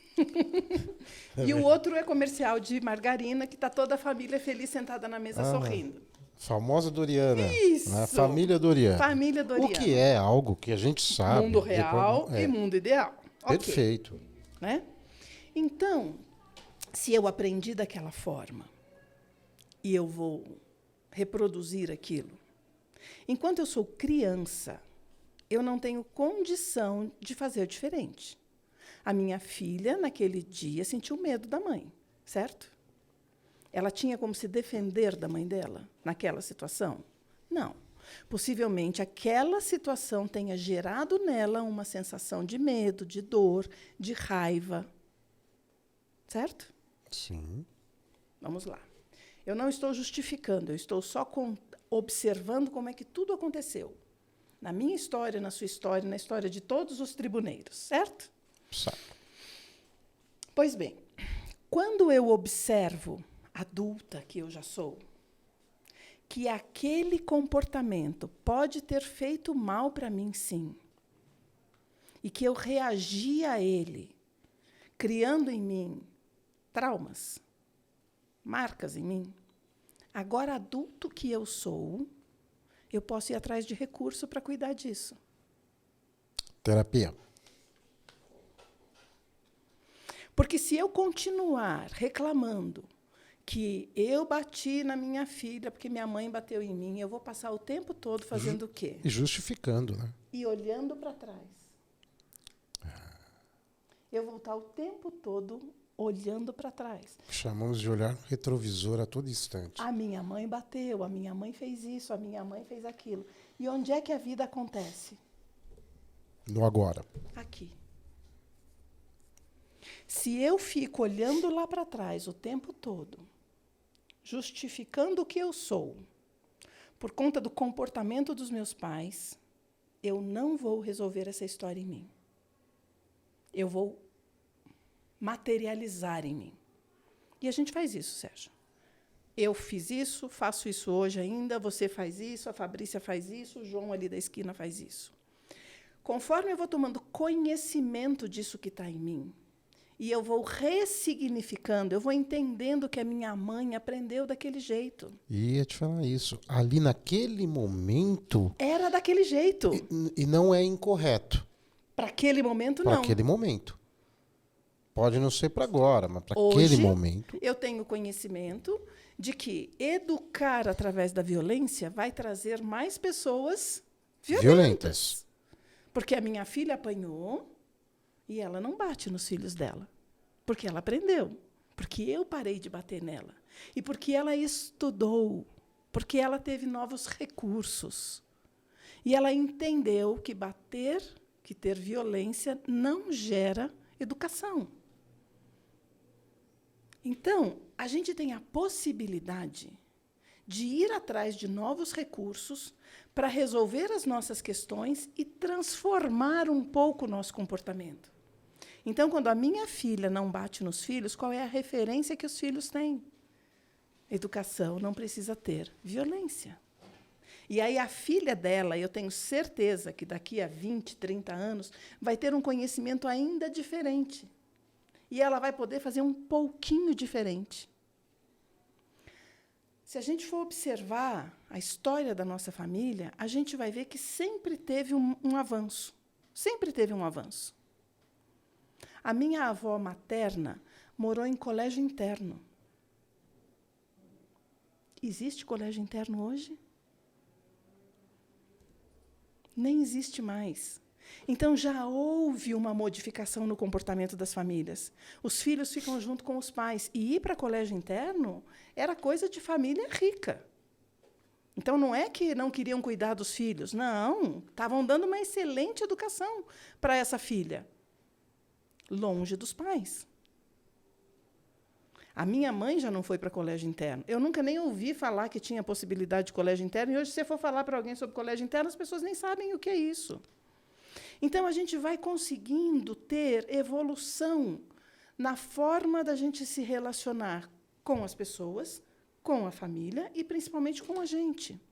Então, buscar conhecimento, buscar autoconhecimento e recurso para isso é essencial para eu saber quem eu sou, transformar a minha vida e ter uma vida mais leve. E aí, eu não culpo mais o papai e a mamãe. Porque eu olho para eles e falo, eles aprenderam assim. Naquela época, era assim que se fazia. E aí, eu olho para frente e começo a olhar para a vida aqui. E paro de ficar olhando lá para trás.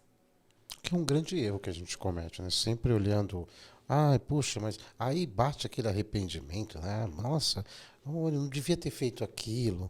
Eu não devia... E aí a gente fica tomando um tempão danado na nossa vida, só olhando pelo retrovisor, olhando no retrovisor, todo esse processo. E a gente esquece, né, de viver o que falamos aí no decorrer da nossa conversa, nosso bate-papo aqui, do agora. O aqui e o agora. O aqui e o agora. Isso aí faz parte do seu trabalho de... como é que é constelação familiar? O que seria isso, Márcia? Constelação familiar. A constelação familiar, eu tenho ela como uma filosofia de vida que traz efeitos terapêuticos. Tá? Se eu começo a conhecer um pouco mais sobre a filosofia que está por trás da vivência de uma constelação, eu começo a observar em mim características que eu posso ir mudando. Então, o criador, vamos dizer assim, não foi ele que criou, mas foi ele que empacotou todo esse conhecimento. Um alemão que faleceu há 3 anos atrás, Bert Hellinger, ele faleceu acho que com 93, 94 anos. Ele foi padre, ele foi psicanalista, ele passou por diversas áreas do conhecimento das emoções e da mente, e ele começou a observar. E ele observou que existem padrões de funcionamento nos relacionamentos. Dentro da nossa família de origem e dentro dos nossos relacionamentos interpessoais, a gente segue regras, ordens, que a gente não tem consciência delas. Então, ele nomeou como 3 ordens do amor: o pertencimento, a hierarquia e o equilíbrio de troca. Essas 3 características, essas 3 ordens, elas funcionam mesmo que a gente não tenha conhecimento. A lei da gravidade. Se eu pegar esse copo aqui agora, eu sei que ele vai cair. Eu penso na lei da gravidade? Não, mas eu sei que ele vai cair. Então, por isso, eu não jogo o copo, eu não solto o copo, certo? As ordens do amor servem dessa mesma forma para a gente. Então, a primeira delas é o pertencimento. A ordem do pertencimento diz para a gente que todos da nossa família têm o direito de pertencer. Então, todos. Mesmo aqueles que a gente condena porque tiveram comportamentos que a gente julga como não sendo corretos, né? Então, cada um de nós aí tem histórias de pessoas da nossa família que a gente não quer falar sobre eles. Mas, sim, ele faz parte da família. Eu não preciso conviver com essa pessoa, mas eu não posso excluir ele da família.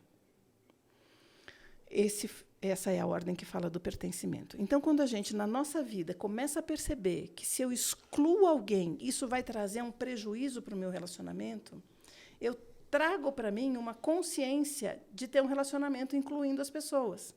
Mas eu não gosto do jeito que o Sérgio fala. Ok, mas eu trabalho com o Sérgio, e o Sérgio é meu parceiro aqui de trabalho. Eu não preciso tomar café da manhã com ele, eu não preciso convidar ele para o churrasco do domingo, mas ele faz parte da equipe. Na família é a mesma coisa. Essa é uma das ordens, a primeira. A segunda fala sobre a hierarquia. Então, quem veio antes tem o status de precedência. Então, meu pai e a minha mãe vieram antes de mim. Eu tenho que respeitá-los por conta de que, quando eu cheguei na vida, eles já estavam aqui. Numa empresa é a mesma coisa. Quando você chega novato numa empresa, você tem que respeitar as pessoas, porque elas estavam lá antes. Perfeito, perfeito. Entende? A terceira ordem é sobre o equilíbrio entre as trocas. Eu só posso dar para você o equivalente da troca. Algo que você pode me oferecer. Quando eu ofereço muito para você, muito além da sua capacidade de trocar, de me devolver, eu gero um desequilíbrio. A falta de reciprocidade.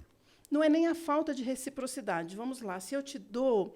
Isso é bem comum nas nossas relações, quando a gente fala assim, fiz tanto por aquela pessoa. Pois é, eu ia te falar isso. Dei tudo para ela. Dei tudo. Fiz tudo. Nossa. E joga na cara, né? E aí a pessoa faz o quê? Se afasta. Porque ela perde a capacidade de te devolver. Ela não consegue trocar. Quando você deve para alguém, quando você está devendo, você está em dívida com alguém, você foge dessa pessoa. Essa pessoa te deu quando você não consegue... Quando você não consegue... Retribuir. Então, quando eu recebo muito de você, eu me sinto endividada. Eu não tenho como te pagar. Então, o que eu faço? Me afasto. E se a pessoa, mas e tem muito isso. Adorei essa parte. Adorei. Porque faz parte de todos nós. E aí você é cobrado, às vezes de forma veemente mesmo.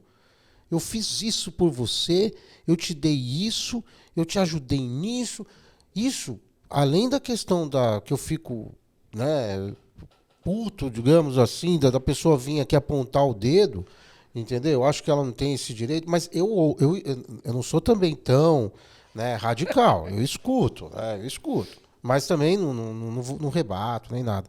Só que isso também não causa meio que um... Parece que a pessoa te sufoca com tanta informação que ela te deu, que te deu, que te deu e que te fez, e que te fez. Ela sai. Eu crio uma barreira, Ela sai. um bloqueio, Márcia, Ela porque eu sai. falo, porra, eu não consigo, então, retribuir, porque a pessoa... Mas aí não beira o narcisismo? Quando a pessoa te assim, cobrar... eu acho um absurdo cobrar gentilezas, cobrar o que te fez, né? E esperar, porque na verdade, assim, todo mundo... A gente espera. Todo mundo espera. Espera. Esse negócio de, eu faço... Porque faz parte da troca. Para que uma relação entre pessoas Claro. adultas ela se mantenha, essa troca tem que ser equilibrada. Então, eu tenho que dar para você de uma forma que você consiga me retribuir. Sabe aquela coisa de, vou almoçar na sua casa e levo a sobremesa? Sim. Você está me oferecendo o almoço, Leva o pavê. eu levo o pavê. Quando eu te convidar para vir almoçar na minha casa, você vai se sentir na obrigação de trazer alguma coisa. Gentileza gera gentileza. Isso. Né? Mas no relacionamento... Agora, se você vai almoçar na minha casa e leva tudo, você me deixa pequena. E como que a gente consegue ter limites para isso? Observando. Observando. Às vezes você dá, porque sempre é uma cobrança... Esperando que a pessoa peça. A gente pergunta o que o outro quer. A gente não vicia muitas pessoas, Márcia? Muito. Nessa questão de sempre dar, de sempre se oferecer, E sabe de onde sempre é que agradar. Tá? E eu vou contar agora o problema. Você sabe onde é que está esse desequilíbrio? Na relação com o papai e com a mamãe. Porque a única relação que a gente não consegue trocar, ter esse equilíbrio de troca, é com os nossos pais. Por pior que eles tenham sido, eles deram para a gente algo que não tem preço, que é a vida. Então, eu estou sempre, de uma certa forma, me sentindo em dívida com os pais. Porque eles me deram algo muito grande. É impressionante o que você está falando, porque meu pai ele tem 75 anos, e nós somos em três, né, 3 homens tal, e aí a gente ainda tem um certo receio de falar algumas coisas para o pai. Aí eu já não sei definir assim, esse não é o meu caso, na verdade, mas nas relações de pais, né, se é medo ou se é respeito. Tem tudo, né? Lembra que eu te falei do fato de eu bater na minha filha? Você acha que a minha filha não teve medo de mim? Você acha que eu não tinha medo da minha mãe? Tinha. Mas essa questão... Quando é que eu consigo equilibrar essa troca que eu recebi dos meus pais? Você não tem filhos. Tenho, 29 anos. O que é bom para você é quando esse filho está vivendo a vida de forma ok, não é? Sim. Quando você olha e vê o filho indo, você fala assim... Caminhando, trajetória, né? Essa é a troca, entendeu? A gente consegue pagar essa dívida com os pais vivendo de forma boa, equilibrada, tranquila, feliz. Esse é o pagamento. Esse é o pagamento. É a retribuição por A tudo que retribuição fizeram por tudo. nós. É passar a vida adiante. E nas relações afetivas? E na questão, assim, Nossa, os a casais? gente tem quantas horas para falar sobre isso? Mas, ó, eu vou querer que você volte, Eu por volto, favor. Vai eu ser um volto. prazer, porque esse papo, porque eu tenho certeza, viu, tribuneiros? Antes disso, siga-nos nas nossas plataformas digitais, TribunaCast Oficial, Instagram, Facebook, TikTok. Nós temos agora lá os shorts lá no YouTube. Seja aí um tribuneiro, uma tribuneira. Faça igual a galera aí de 9 países que estão nos acompanhando aí, acompanhando os nossos bate-papos aí. Eu quero mandar um abraço também para os nossos patrocinadores, o Hotel Savoy Excellence, né? O Hotel Boutique Quebra-Nós, né? Que nem da vó. Então são parceiros GWG, parceiros que estão com a gente aqui, que estão aí assinando embaixo o trabalho que a gente está desenvolvendo.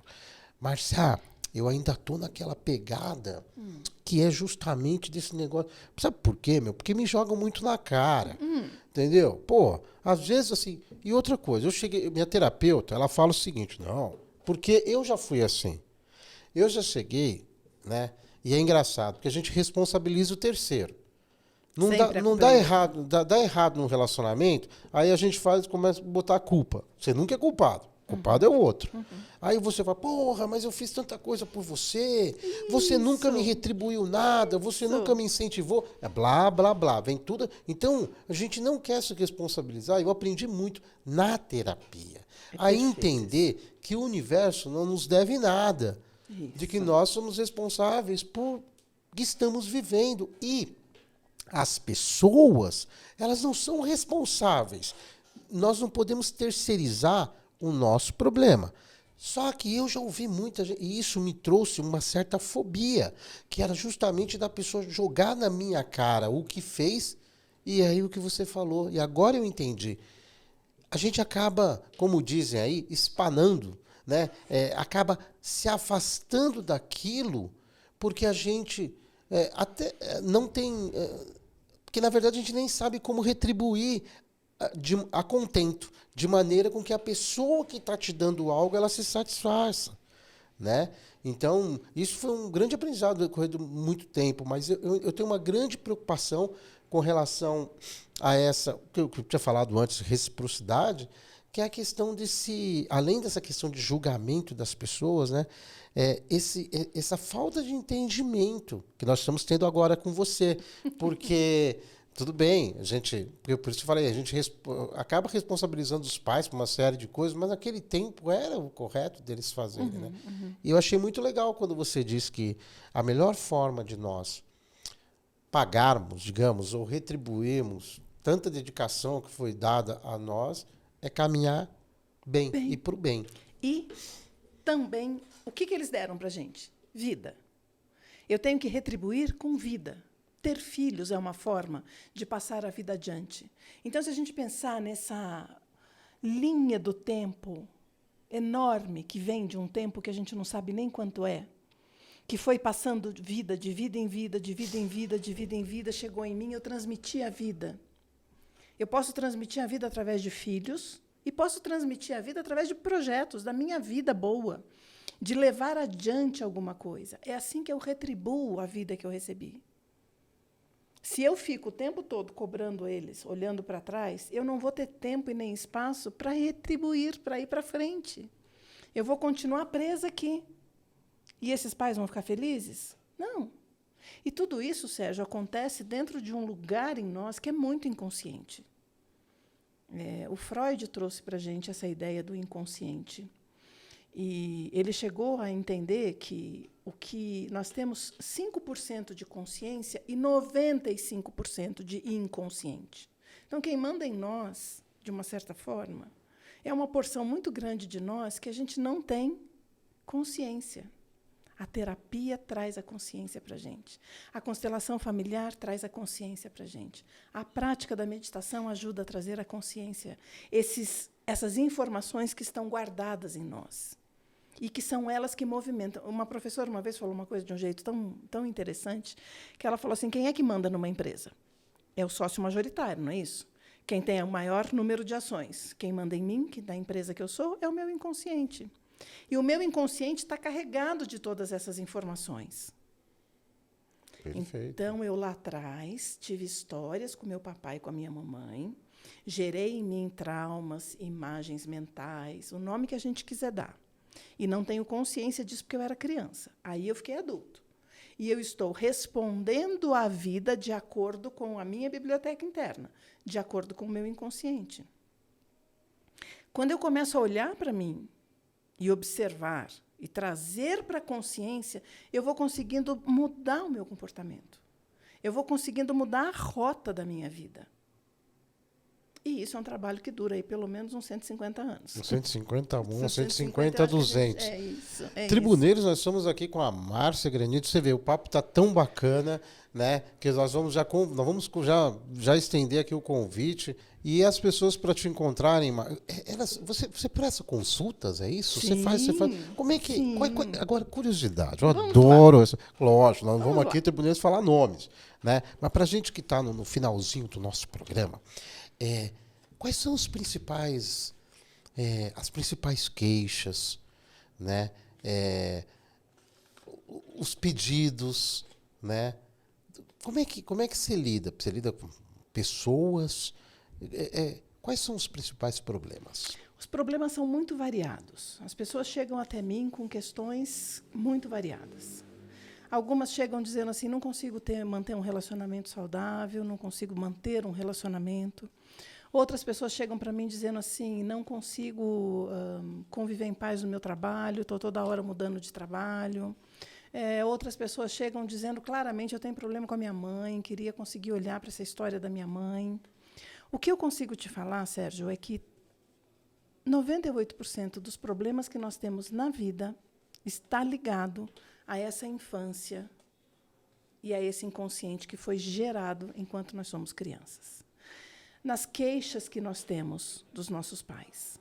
Porque se a gente esquece de saber, de perceber, que eles viveram da forma como deu para viver, e eu fico cobrando deles muita coisa, eu fico cobrando que meu pai não era presente, meu pai só estava em casa no sábado ou no domingo porque trabalhava muito. Isso aí é habitual, né? As pessoas falam isso, né? Não teve presente, não tive infância. A minha mãe era muito brava, a minha mãe isso, a minha mãe aquilo. E aí, enquanto criança, eu vou gerando imagens, certo? Certo. Então, eu fico querendo que o papai e a mamãe continuem me dando mais do que eles me deram.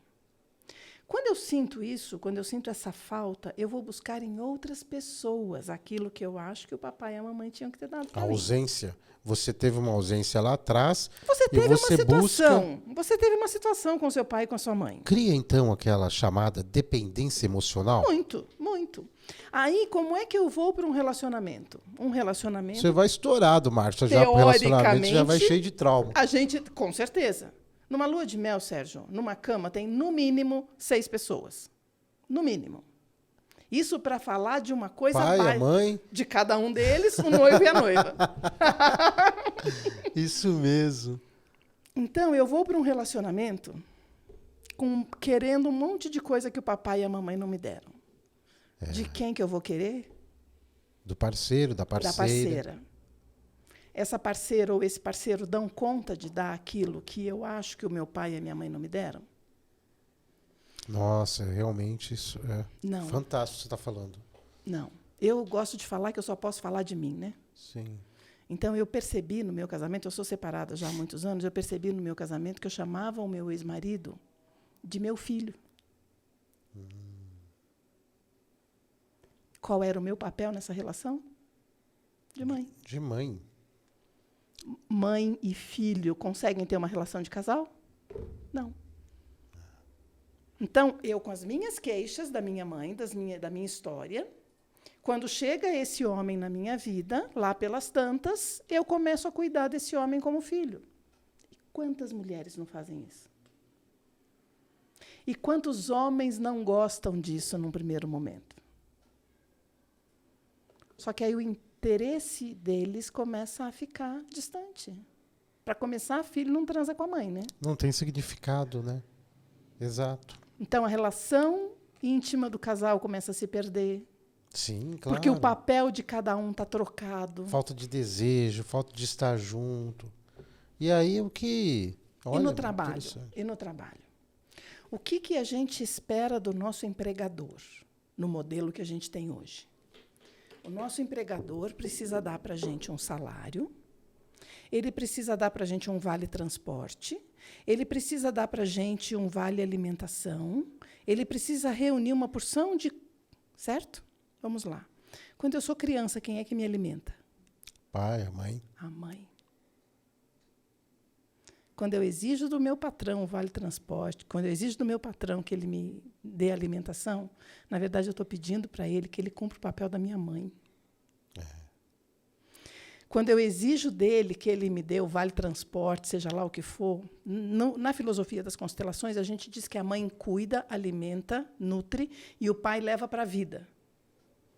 Vale-transporte, quem é que tem que dar para a gente? É o patrão ou é o pai? O pai é que leva, é que transporta. A minha relação de adulto com o meu empregador tinha que ser de igual. Eu te ofereço o meu trabalho e você me oferece um valor justo por isso. A gente foi agregando uma série de coisas para suprir a necessidade que todos nós temos de pai e mãe. Muito muito interessante. A gente vê, então, a figura... Então, eu acho que a gente vê a figura do pai, a figura da mãe. Olha, impressionante isso. Impressionante. Muito bom. Eu gosto de dar um exercício. Vou deixar aqui, tribuneiros. Quando você tiver dúvida na sua relação, escreve num papel o que você deseja que essa pessoa te dê. Coloca aí. Eu quero que o fulano ou que a fulana façam para mim isso, aquilo e aquilo outro. Depois que você tiver colocado tudo, observa lá, naquelas exigências que você está fazendo, o que é função do pai, o que é função da mãe e o que seria um equilíbrio de adultos. E a gente vai perceber que a maioria de nós, Sérgio, não sou só eu e nem você, todos nós. Eu mesmo, Márcio, você pode contar que eu serei... como é que é, Fê? São clientes, são pacientes? São clientes. Eu serei o seu cliente porque, olha, vou te infernizar a vida todos os dias. Eu preciso manter o equilíbrio, eu preciso... Ainda mais nessa questão da respiração. Mesmo a monja Cohen veio aqui, mas eu fingi que aprendi na hora, né? De repente eu esqueci como respira, porque você falou que rápido, né, e tudo mais. E eu queria antes, Márcio, primeiramente eu queria que você deixasse o seu contato, como é que as pessoas podem te procurar, eu tenho as redes sociais, como é que as pessoas podem te infernizar a vida, porque você é uma pessoa, você transmite da mesma forma que a monja. Toda uma calma, né? Eu acho que eu vou sair daqui, tribuneiro, um pouco mais calma. Não sei até quando eu vou conseguir. Mas aqui, neste momento, né? Uma calma, uma experiência, um amadurecimento. Isso pra gente é muito bom. Eu agradeço. Muito bom. Como que as pessoas te encontram, Márcia? Eu tenho as redes sociais. A rede social, o Instagram das almofadas e da meditação é a Conforto e Arte. Conforto e Arte, vamos aí. Conforto e Arte, eu estou no Instagram e no Facebook. Já tem pronto lá para... Tem. Pessoa que quiser adquirir um produto as lá. As melhores almofadas para meditar. Em breve a gente vai ter o curso de meditação, que eu ainda não coloquei lá, mas agora, janeiro, fevereiro, já vai estar funcionando. Fala de novo aí a empresa, como é que chama aí? Conforto e Arte. Conforto e Arte. O Brasil inteiro? Entrega para o Brasil inteiro? Já mandei para os Estados Unidos, já mandei para a Itália. Isso que eu te falar, também para o mundo. Já. Que legal. E a minha rede social pessoal é Marcia_Granito. E lá eu falo sobre as constelações familiares. Você atende online? Atendo online. Bacana. Atendo online. E aqui em Campos, uma vez por mês, eu venho para esse grupo presencial. Por favor, vá lá. Sim, irei. E aonde que é que sempre você atende aqui em Campos? Aqui na Casa Íris e algumas vezes também na Semente Casa do Cuidar, que são 2 casas com especialidades terapêuticas. São casas com profissionais multidisciplinares que nos ajudam a cuidar da nossa saúde física e mental. Legal. E, Márcia, nós estamos aqui no início, né? No início de 2020. O pessoal ainda está me dando um feliz ano novo. Então, assim, eu acho que vai... até março abril, os caras estão dando feliz ano novo, meu. Aí o que acontece? Como é que a gente... Pra gente entrar aí, isso foi o início, né, de tudo, como é que a gente entra nesse ano aí com energias, digamos assim, positivas, sabe? Se entendendo melhor, querendo ser melhor e sem muito aliás, sem nada de julgamento, meu. Cada um tem um modo de pensar, como eu falei, um ritmo, né? Cada um dança a sua música. Isso. Né? Como é que a gente pode chegar aí? Tem que colocar uma arruda na orelha? Como é que é isso aí? Tem que rezar um Pai Nosso? Não faço ideia. Como é que faz? Não faço ideia, Sérgio. Né? Mulher tem a coisa de que no ano novo você vai passar o ano de calcinha branca, se você quiser paz, calcinha amarela, se você quiser dinheiro, calcinha vermelha, se você quiser amor. Se isso realmente funcionasse, estava todo mundo feliz e em paz com a vida. Né? Então, você come romã, né? Sementes de romã, lentilha.